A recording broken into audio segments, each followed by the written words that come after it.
तर मी सौ अवंतिका हेमंत कदम, यशवंतराव चव्हाण महाराष्ट्र मुक्त विद्यापीठ अंतर्गत P18 B.एड अधिष्ठान अभ्यासक्रम आहे.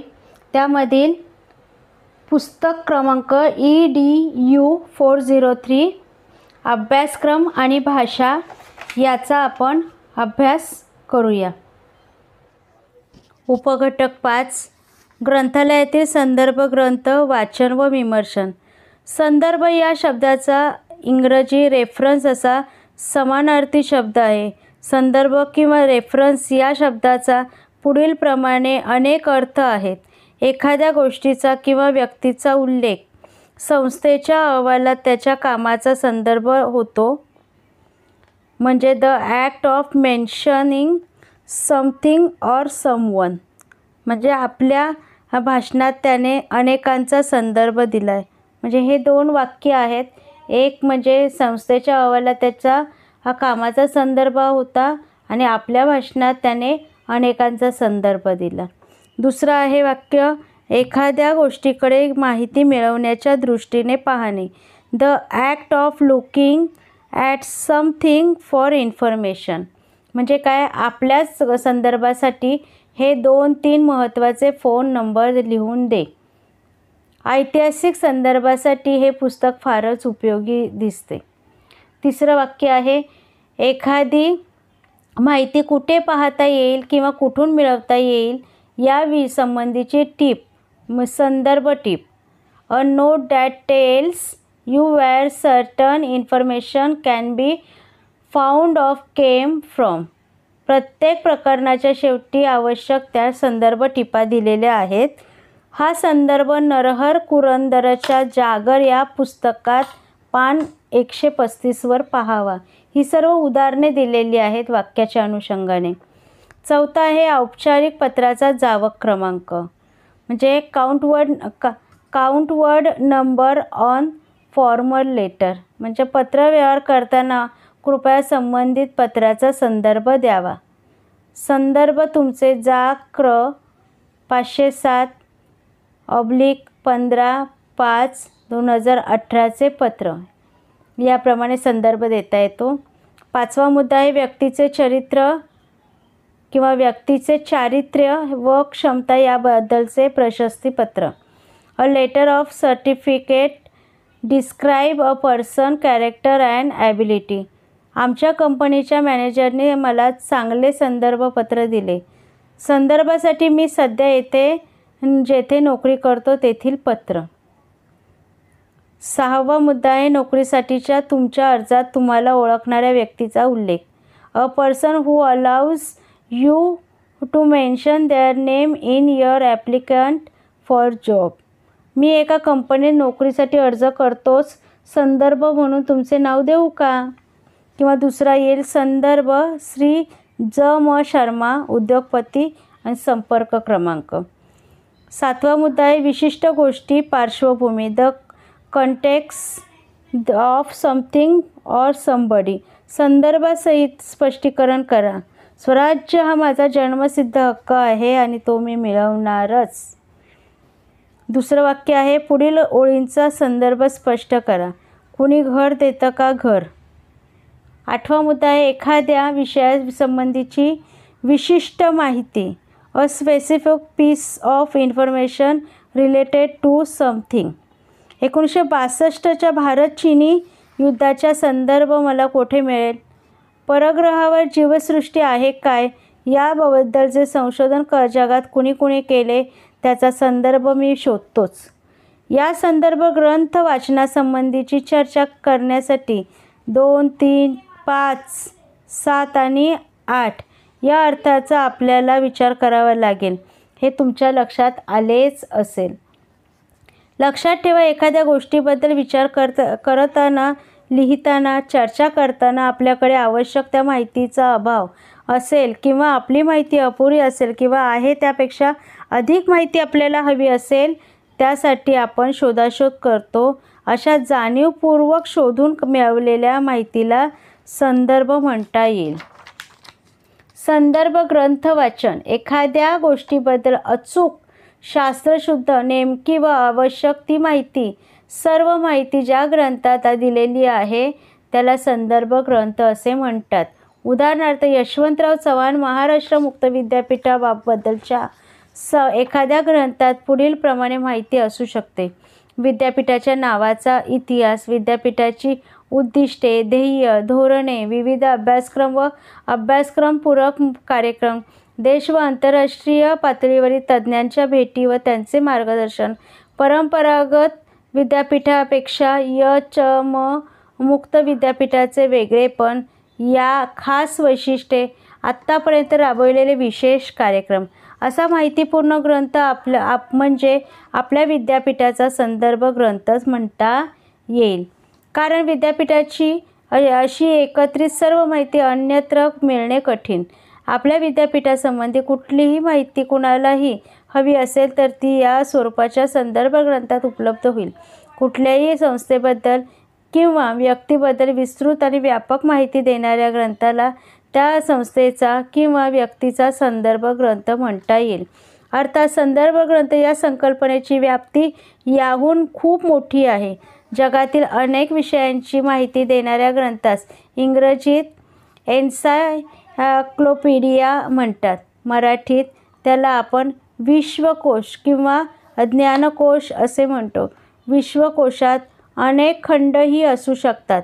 त्यातील विषयांची मांडणी अनुक्रमाने असते. उदाहरणार्थ इंग्रजी ए ते झेड या मराठीत अ ते ह प्रमाणे महाराष्ट्र राज्य मराठी विश्वकोश निर्मिती मंडळाने 20 खंड असलेला मराठी विश्वकोश तयार केलेला आहे. हा विश्वकोश म्हणजे ज्ञानाचा महासागर आहे. त्यातील नोंदी विषयानुसार आणि तसेच आद्याक्षरानुसार केलेले आहेत. हा विश्वकोश सर्व ज्ञानशाखांचा स्पर्श करणारा आहे. त्यांच्या निर्मितीमुळे मराठी माणसांना ज्ञानाचे एक प्रचंड दालन खुले झालेले आहे. हा विश्वकोश ऑनलाईन देखील उपलब्ध आहे.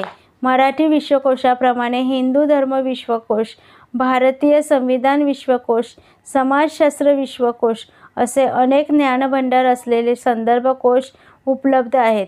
विविध शब्दकोश म्हणजे डिक्शनरीज हे एक प्रकारचे संदर्भ ग्रंथ आहेत. या ठिकाणी तुमच्या मनात आले असेल की संदर्भ ग्रंथ हे काही पहिल्या पानापासून शेवटच्या पानापर्यंत सलग वाचण्यासाठीचे पुस्तक नाही.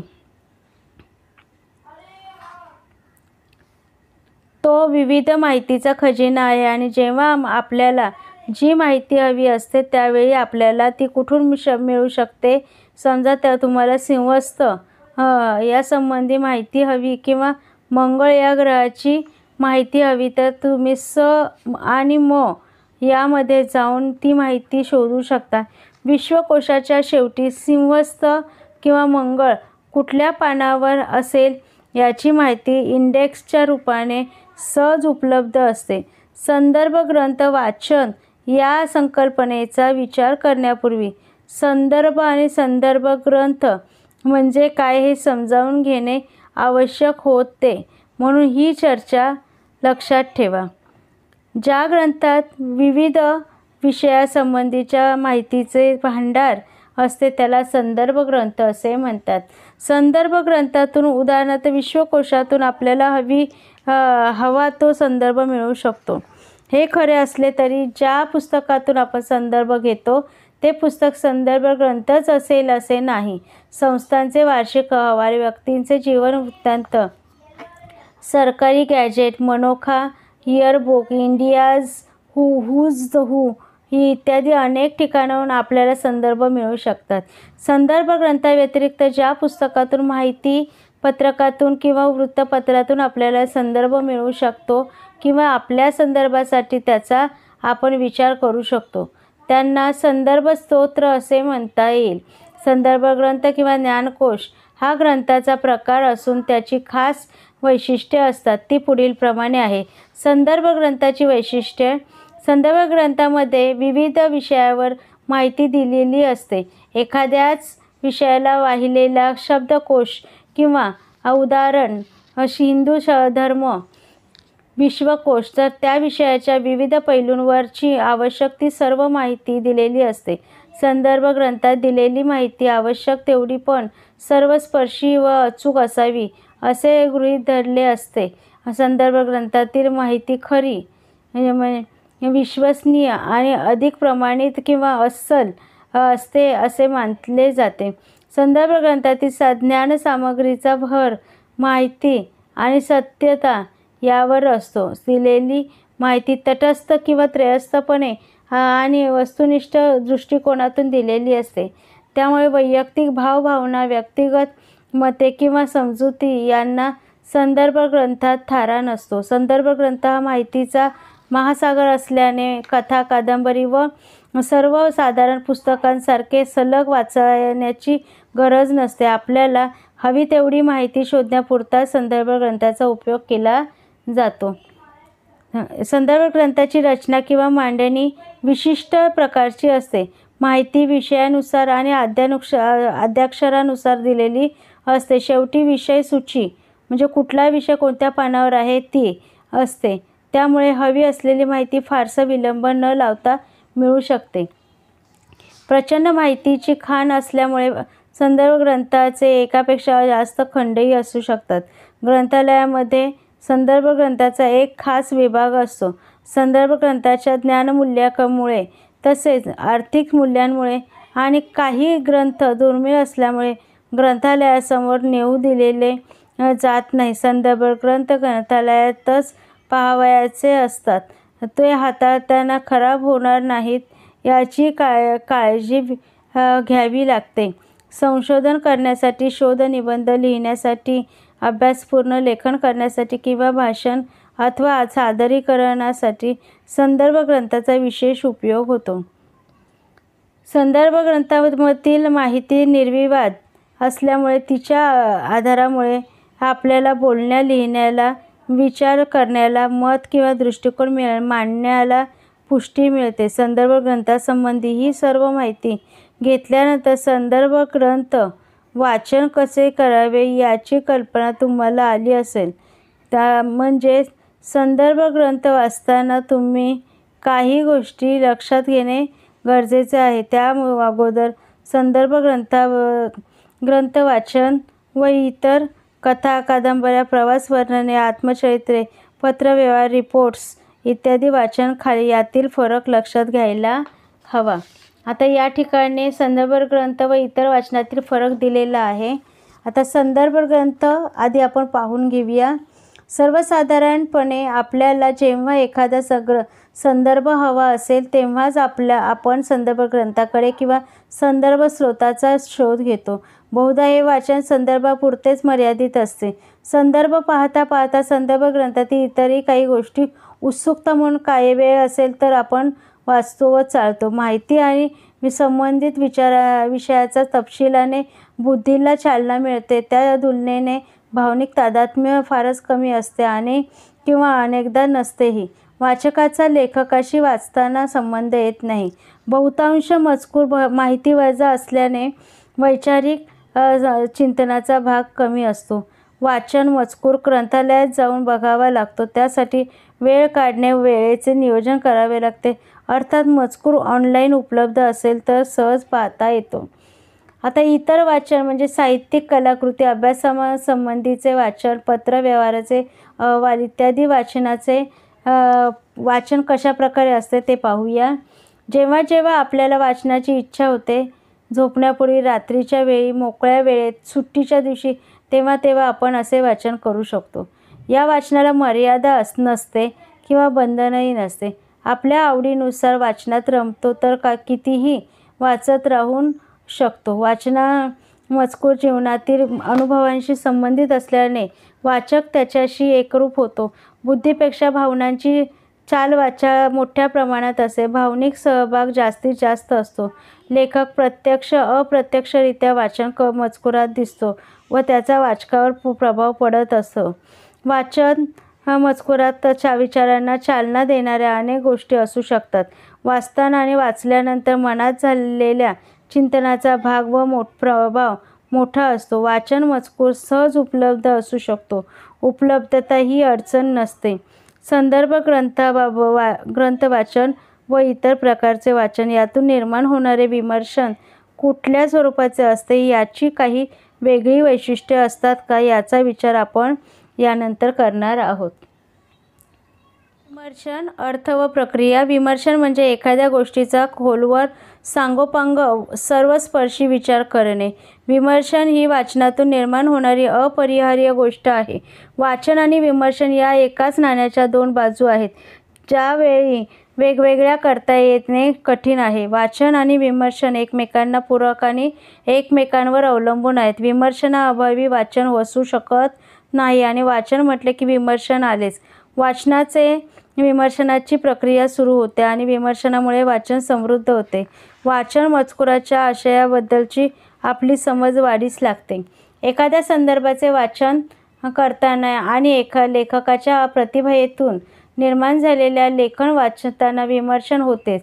हे विमर्शन या दोन्ही वाचनात पूर्णपणे वेगळे असते असे नाही, पण त्याचे स्वरूप नीट समजावून घ्यायला हवे. संदर्भ म्हणजे मजकुरात माहिती केंद्रित गोष्टी असतात. त्यात भावभावना किंवा विचार, अनुभव, संवेदना यांना फारशी जागा नसते. उदाहरण म्हणजे एखाद्या संस्थेचा किंवा व्यक्तीचा किंवा संकल्पनेचा संदर्भ शोधला तर आपले विमर्शन त्या भोवतीच फिरत राहील. ताजमहल कुणी बांधला, मुंबई हे नाव कसे पडले, या विश्वाचा विस्तार किती आहे, अल्बर्ट आइन्स्टाईनसारखा महान शास्त्रज्ञ शाळेत पहिला आला होता का, इत्यादी स्वरूपाच्या संदर्भ शोधण्यानिमित्त निर्माण होणारे विमर्शन त्या संदर्भाशी संबंधित राहील, म्हणजे आपला विचार त्या संदर्भापुरता राहील. पण श्यामच्या आईने श्यामवर कसे संस्कार केले किंवा जिजामाताने शिवाजी महाराजांचे व्यक्तिमत्व कसे घडवले, याचे वाचन करताना लेखकाने मांडलेला कलात्मक अनुभव आपल्या मनाचे आकाश व्यापून टाकतो आणि त्या निमित्ताने होणारे विमर्शन बराच काळ सक्रिय असते. आता विमर्शन आणि विमर्शन प्रक्रियेच्या विविध अंगांचा आपण विचार करूया. विमर्शन म्हणजे काय, तर विमर्शन म्हणजे एखाद्या गोष्टीचा सखोल व सर्वांगीण विचार. विमर्शन व वाचन यांचा संबंध. विमर्शनाचा प्रारंभ वाचनाने होतो व विमर्शनामुळे वाचन समृद्ध होते. म्हणजे वाचन मजकुराचा आपण जेवढा खोलवर व सर्व बाजूने विचार करू तेवढा वाचन मजकुराच्या आशयाबद्दलचा आपला समज म्हणजे अंडरस्टँडिंग वाढते. या अर्थाने वाचन व विमर्शन एकमेकांना पूरक असतात. वाचन आणि विमर्शन या दोन्ही प्रक्रिया एकमेकांमध्ये एवढ्या मिसळून गेलेल्या असतात की त्यांना वेगळं करणे जवळजवळ अशक्य असते. विमर्शनाची प्रक्रिया कधी व कशी सुरू होते. वाचन सुरू होताच विमर्शन प्रक्रिया सुरू होते. वाचन करीत असताना विमर्शन सुरूच असते. बऱ्याच वेळा वाचन केल्यानंतर ही विमर्शन प्रक्रिया कार्यरत असू शकते. विमर्शन प्रक्रिया कशी सुरू होते हे अनुभवण्यासाठी पुढील मजकूर वाचा. शिक्षकाकडून विद्यार्थ्यांकडे ज्ञान जायचे असेल तर दोघेही समान पातळीवर असणे आवश्यक असते. शिकवणारा आणि शिकणारा राज्यातील वहनमार्ग वर-खाली असेल तर ज्ञानाचे वहन होऊ शकणार नाही. ज्ञान प्रवाहित होण्यासाठी समान पातळीवर ही पूर्वसह असते. या संदर्भात विमर्शन प्रक्रिया कशी होते याचे निरीक्षण करूया. पहिल्या शब्दांच्या वाचनापासून आपली विचार प्रक्रिया सुरू होते. मजकुराचा विषय, शिक्षक व विद्यार्थी या संबंधी आहे हे आपल्या लक्षात येते. शिक्षक आणि विद्यार्थी यांच्यातील नाते अध्यापन आणि अध्ययन यांच्याशी संबंधित आहे हे आपल्याला समजते. आपण जसे पुढे वाचत जातो तेव्हा अधिक विचार करू लागतो. शिकवण्याच्या प्रक्रियेशी समानतेचे तत्त्व निगडीत. प्रक्रिया समानतेच्या भावनेशिवाय अध्ययनाची प्रक्रिया होऊ शकत नाही. आपला विचार अधिक खोल जाऊ शकतो. शिक्षक व विद्यार्थी यांच्यातील अध्यापनासाठी आवश्यक असलेले समानतेचे नाते म्हणजे काय, तर या नात्यात किती भीती कणभर नसते, म्हणजे फेअर नसते. भयावह वाटावे असे काहीही असू शकत नाही. एकमेकांबद्दल कुठलीही शंका नसते. त्यानंतर एकमेकांच्या अस्तित्वामुळे अवघडल्यासारखे होत नाही किंवा मानसिक ताण नसतो. या गोष्टीमुळे दोघांच्या नात्यात एक मोकळेपणा असतो.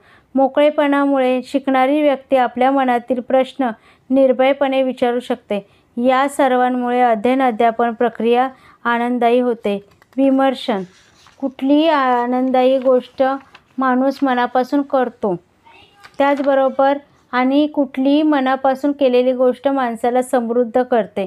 शिकवण्याच्या प्रक्रिया अर्थपूर्ण होते आणि जगण्यातल्या त्यामुळे अर्थ निर्माण होतो. विचारांना कृतीला दिशा मिळते आणि जगणे एक आनंदोत्सव होऊन जातो. पाण्याचा प्रवाह आणि समपातळीचा शास्त्रसिद्ध नियम यामुळे ज्ञानाचे प्रवाहित होणे शिक्षक आणि विद्यार्थी यांचे समपातळीवर असणे यावर अवलंबून असते. हे आपल्याला पटते. विषमता असेल तर तेथे ज्ञानवहनाच्या प्रक्रियेला सारखे अडथळे निर्माण होत राहतील आणि ज्ञानाचा साठा प्रवाहित नसेल तर त्याचा काही उपयोग नाही. तो तसाच राहिला तर काही दिवसांनी त्याचा वास येणार. ज्ञान प्रवाहित राहण्यासाठी, खेळते वाहते राहण्यासाठी समान पातळीची आवश्यकता असते. समान पातळीमुळे ज्ञानप्रवाह ताजा, स्वच्छ व समृद्ध करणारा राहतो. ही समान पातळी निर्माण करावयाची असेल तर शिकवणारा व शिकणारा यांच्यातील समानतेला तडा देणारे सर्व घटक निर्दयपणे बाजूला सारायला हवेत. विमर्शन प्रक्रियेत बऱ्याचदा वाचक सर्वसाधारण विचारभावनेनंतर स्वतःकडेही बघू लागतो. उदाहरण, मला गणित विषय कधीच सोपा वाटला नाही. अरे च्या, कशामुळे? कारण गणिताचे शिक्षक मला कधीच आवडले नाही. समान जागा कधीच निर्माण झाली नाही. ते काय सांगायचे ते मला कधी समजले नाही आणि मी त्यांना काय विचारायचो ते त्यांना कधी कळलेही नाही. लेखक म्हणतो ते बरोबरच आहे. शिक्षक विद्यार्थी एका समान पातळीवर आल्याशिवाय ज्ञानाची, विचारांची देवाणघेवाण शक्यच नाही. अबब, किती विमर्शन, किती विचार!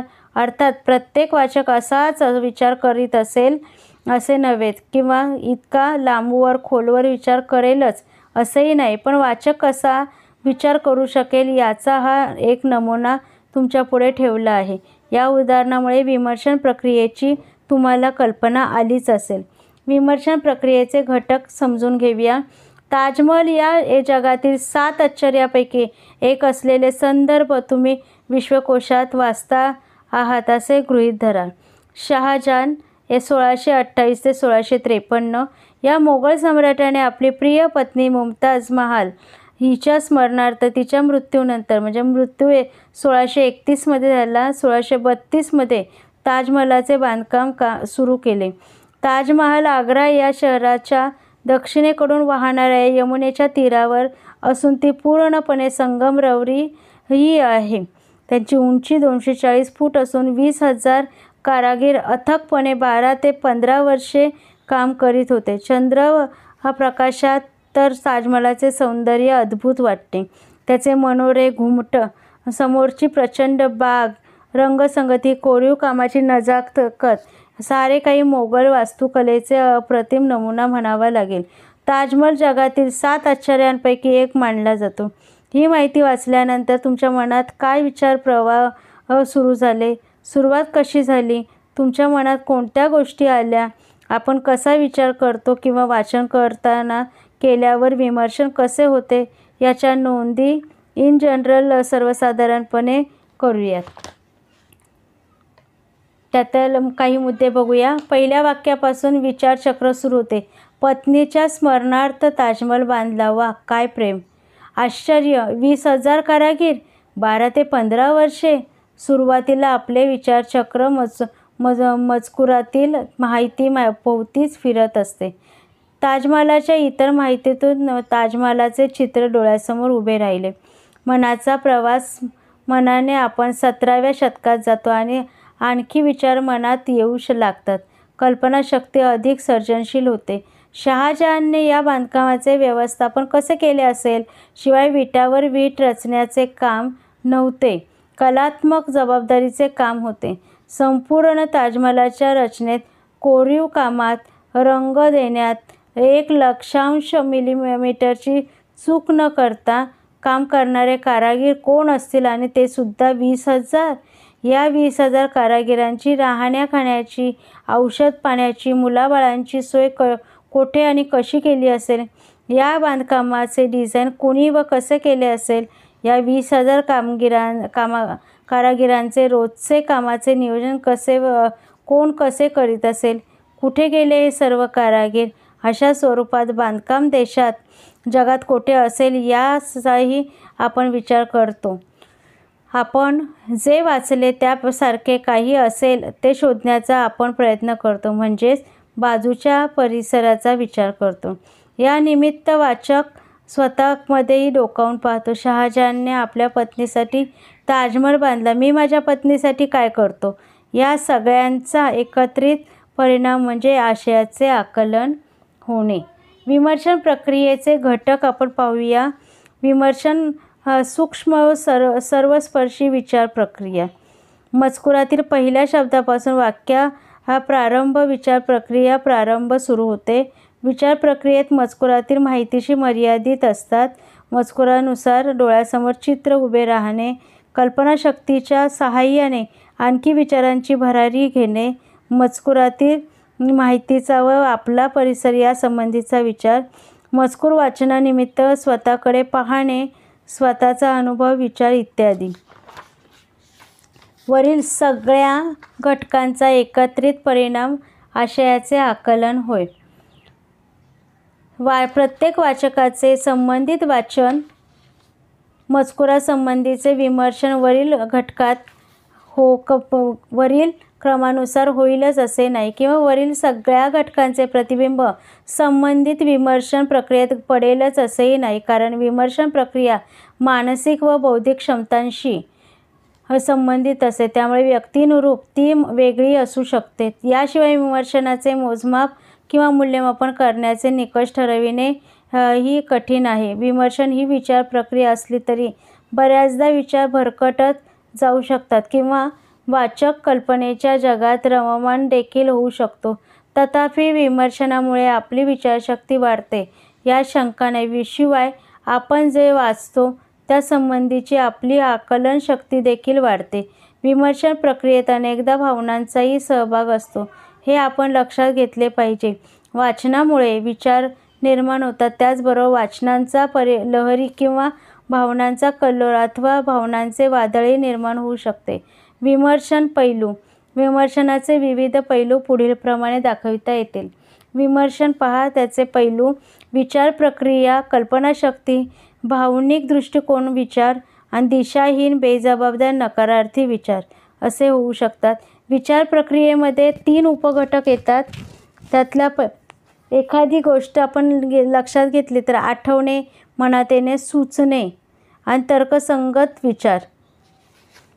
कल्पनाशक्तीमध्ये प्रतिभाशक्ती, एखादी गोष्ट कल्पनेने पाहण्याची शक्ती, वास्तवापासून दूर कल्पना रम्यता म्हणजे इमॅजिनेशन.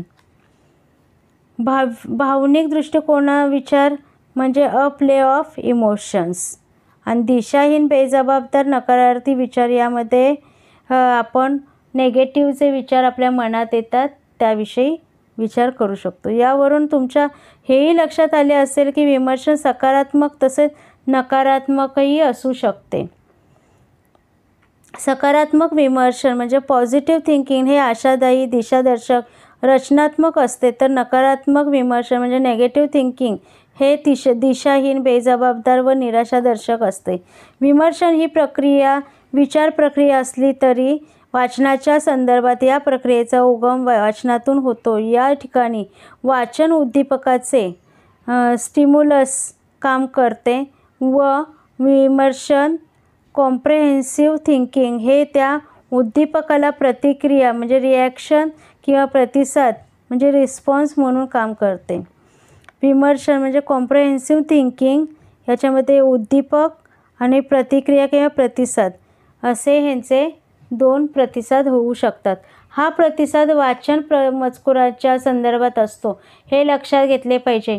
विमर्शन प्रक्रियेत प्रतिसाद मूळ आशय म्हणजे कंटेंट किंवा माहिती म्हणजे इन्फॉर्मेशन यापासून दूर जाऊ शकतो, कल्पनेच्या अथवा प्रतिभेच्या जगात जाऊ शकतो. हे आपण यापूर्वी पाहिले. अवास्तवतेच्या स्वप्ननगरीतही वाचक रममाण होऊ शकतो. या अर्थाने विमर्शनाची मर्यादा आखणे कठीण आहे. त्याचप्रमाणे विमर्शनाच्या गुणवत्तेचे मोजमाप ठरविणेही कठीण आहे.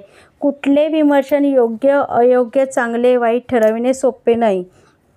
तरी देखील सकारात्मक म्हणजे पॉझिटिव्ह, विशिष्ट उद्देश म्हणजे एम असलेले, तर्कसंगत म्हणजे लॉजिकली, शास्त्रशुद्ध म्हणजे सायंटिफिक आणि शिस्तबद्ध म्हणजे डिसिप्लिन विमर्शन हे विषय आकलन म्हणजे कंटेंट कॉम्प्रिहेन्सिव्ह आणि आपली समज अंडरस्टँडिंग वाढवण्यासाठी पूरक असते, यात शंका नाही. या उलट नकारात्मक म्हणजे नेगेटिव्ह, हेतुरहित, एमलेस, तर्कनिसंगत, इनलॉजिकल, अशास्त्रीय, अनसायंटिफिक आणि बेशिस्त म्हणजे इनडिसिप्लिन विमर्शनातून फारसे काही निर्माण होत नाही. Without any outcomes. वाचनातून निर्माण होणारे विमर्शन म्हणजे विचाराने, मनाने, भावनेने कुठेही वाहवत जायचे, काहीही तर्क करायचे किंवा भावनेने भिजून जायचे असे नाही, तर विमर्शन आपली आकलन शक्ती वाढविणारे असले पाहिजे, आपली बुद्धी तेजस्वी करणारे पाहिजे, आपली मनाची ताकद वाढविणारे व आपले व्यक्तिमत्व समृद्ध करणारे पाहिजे, आपले जीवन आनंददायी करणारे पाहिजे. विमर्शनामुळे आपला आत्मविश्वास सदैव वाढत राहिला पाहिजे. असे विमर्शन होण्यासाठी वाचनाचा छंद जोपासायला हवा. विमर्शनाची गुणवत्ता म्हणजे इक्वॅलिटी, रिचनेस कशावरून अवलंबून असते, तर वाचनातून होणारे विमर्शन किंवा वाचनामुळे होणारे विमर्शन वाचकाला किती फायद्याचे असू शकते किंवा नाही, हे अनेक गोष्टीवरून अवलंबून असते. आशय, प्रकार किंवा विषय. विषय सोपा, कठीण, आवडता, नावडता, दैनंदिन जीवनात उपयोगी पडणारे याचा विमर्शनावर प्रभाव पडणारच. एखादा विनोदसुद्धा किती समजला यावर आपला हसण्याचा प्रतिसाद अवलंबून असतो. भाषिक काठिण्य, मोठमोठे शब्द, लांबलचक वाक्य व न समजणाऱ्या संकल्पना विमर्शनातील अडथळे ठरतात. भाषेचा अडसर वाटू लागतात, तर वाचक वाचनाला रामराम करतो. सोपे, सुटसुटीत, सहज कळणारे लेखन वाचकाचा हुरूप वाढवते. वाचकाला मिळणारा वेळ व त्याची मानसिकता. वाचन मजकुराचा एखादा भाग किंवा तुकडा परिपूर्ण वाचनासाठी समजून घेण्यासाठी आवश्यक तेवढा वेळ लागतो. तो नसेल तर वाचन अर्धवट होते, कारण वाचन ही एक घटना नाही, ती एक प्रतिक्रिया असते. शिवाय वाचन समयी वाचकाची मानसिक किंवा भावनिक स्थिती कशी असेल यावरही विमर्शनाचे बरेच काही अवलंबून असते. कोंदट आणि अंधारलेल्या मनात कुठलेही बी उगवत नाही, त्यासाठी प्रकाश व हवेची गरज असते. विमर्शनासाठी मानसिक आरोग्य महत्त्वाचे असते. वाचकाची पार्श्वभूमी, पालन पोषण व जडणघडण, वाचकाचे बालपण, शाळा, महाविद्यालय, घरची स्थिती, सामाजिक व सांस्कृतिक पार्श्वभूमी, विचारांची जडणघडण, भावनिक जग, आयुष्यात आलेले अनुभव, भोगलेली सुखदुःखे, भेटलेले माणसे, मिळालेले मार्गदर्शन या सर्वांवर त्यांची जीवनाबद्दलची समज अवलंबून असते. वाचक किती परिपक्व आहे, प्रगल्भ आहे, वैचारिकदृष्ट्या, भावनिकदृष्ट्या किती विकसित आहे यावर विमर्शनाची गुणवत्ता अवलंबून असते. वाचकाची जीवनदृष्टी विमर्शनाला दिशा देत असते. वाचकाचे भाषेवरील प्रभुत्व. भाषेमुळे विचार, भावनांच्या अभिव्यक्तीला मर्यादा पडतात असे म्हणतात, कारण भाषा हे विचार करण्याचे माध्यम आहे. भाषेशिवाय विचार करणे कठीण वाटते. त्यांचे भाषेवर वर्चस्व आहे. तो विचारांवर नियंत्रण करू शकतो, विचारांचे आदान प्रदान करू शकतो. जेवढी भाषेची समज जास्त, तेवढी वैचारिक स्पष्टता जास्त. महत्त्वाचे म्हणजे काय, तर एक संदर्भ म्हणजे विशिष्ट कारणासाठी आपल्याला हवी असलेली आवश्यक ती माहिती. 2. अनेक गोष्टींबद्दल अचूक, शास्त्रशुद्ध, नेमकी व आवश्यक माहितीचे भंडार ज्या ग्रंथात असते त्याला संदर्भ ग्रंथ असे म्हणतात. एखाद्या गोष्टीचा सर्वांगीण, सर्वस्पर्शी व खोलवर विचार करणे म्हणजे विमर्शन करणे. वाचनाचे विमर्शन होते आणि विमर्शनामुळे वाचन समृद्ध होते. विमर्शन प्रक्रियेचे घटक. वाचन सुरू होताच विमर्शन प्रक्रियेचा प्रारंभ होतो. सुरुवातीला विचार प्रक्रिया. वाचन मजकुराशी मर्यादित. मजकुरानुसार डोळ्यापुढे चित्र उभे राहणे. कल्पनाशक्तीच्या आधारे विचारांचा विस्तार. मजकुरातील माहिती व तत्वसंबंधी परिसर आपल्या परिसराची मनाने तपासणी, मजकुराच्या माहिती या संदर्भात स्वतःकडे पाहणे, स्वअनुभवाशी तुलना करणे इत्यादी होय. या ठिकाणी काही सरावाचे प्रश्न दिले आहे. संदर्भ ग्रंथाची वैशिष्ट्ये सांगा. सर्वसाधारण वाचन, संदर्भ ग्रंथ वाचन यातील फरक स्पष्ट करा. ही काही उदाहरणे आहेत, प्रश्न दिलेले आहेत. ते प्रश्न आपण अभ्यासायचे आहेत. धन्यवाद.